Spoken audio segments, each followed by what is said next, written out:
कहानी काली किताब का श्राप। ये कहानी सच्ची घटनाओं पर आधारित है। अगर आप अंधेरों से डरते हैं तो अभी वापस मुड़ जाइए। ये कहानी इतनी डरावनी है कि शायद आपके दिमाग से कभी नहीं निकल पाएगी। कहानी की शुरुआत 1998 में होती है।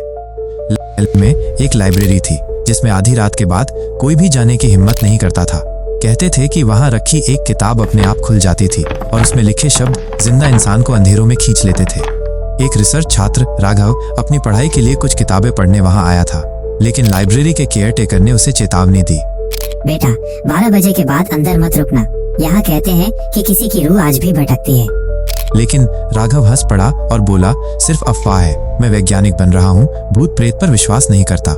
और राघव ने उनकी बात को नजरअंदाज कर दिया।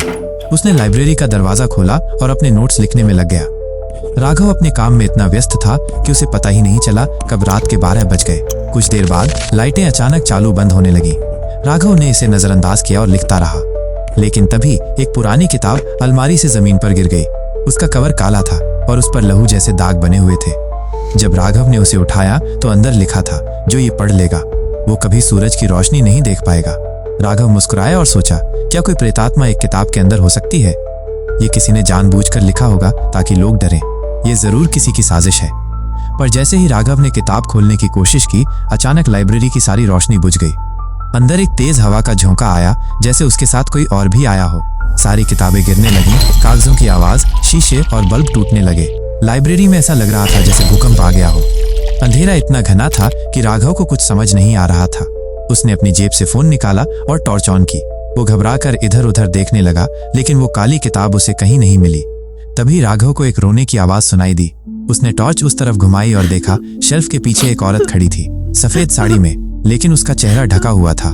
राघव को लगा कोई और भी लाइब्रेरी में उसके साथ फंस गया है, लेकिन उसे ये नहीं पता था कि वो औरत इंसान नहीं, एक फंसी हुई रूह थी। वह धीरे धीरे राघव की तरफ बढ़ने लगी। जैसे जैसे राघव आगे बढ़ता, उस रूह के रोने की आवाज धीमी होती जाती।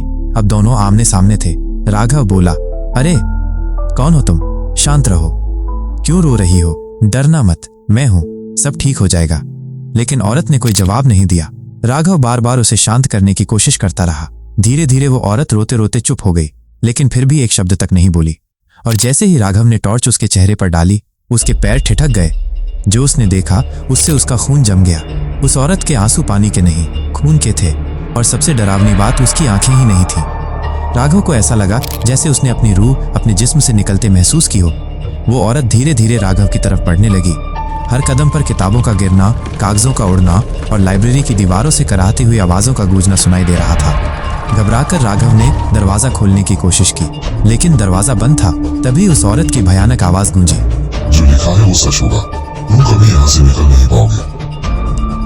अगली सुबह जब केयरटेकर ने लाइब्रेरी खोली तो अंदर राघव कहीं नहीं था। सिर्फ वही काली किताब मेज पर रखी थी और उसके अंदर लिखा था एक नया नाम, राघव।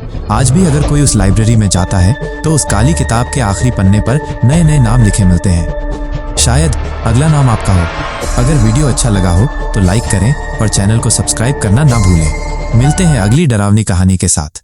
तब तक के लिए शुक्रिया।